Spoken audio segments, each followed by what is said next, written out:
3வது அதிகாரத்தில்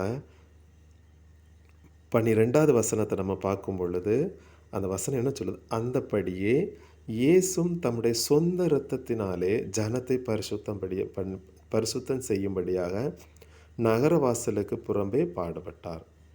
அப்போ இந்த இரத்தம் என்னை பரிசுத்தப்படுத்தி இருக்கிறது. எப்போன்னா என்னுடைய விசுவாசமே நான் அதாவது நான் ஞானஸ்நானம் எடுக்கும் பொழுது என்னுடைய விசுவாசன பாவத்திற்கு மறித்து தேவனுக்கென்று, அதாவது நீதிக்கென்று நான் பிழைத்திருக்கிறேன். அப்படி நம்ம சொல்லும் பொழுது, அதாவது அந்த இரத்தம் என்னை பரிசுத்தப்படுத்தி இருக்கிறது. அந்த இரத்தம் என்னை என்ன பண்ணிட்டு பரிசுத்தம் பண்ணி இருக்கிறது. இதுதான் என்னுடைய அதாவது அந்த இயேசு கிறிஸ்துவினுடைய இரத்தம் எனக்காக செய்திருக்கு. நான் விசுவாசிக்கும் பொழுது அது என்னில் பூரணப்படுகிறது.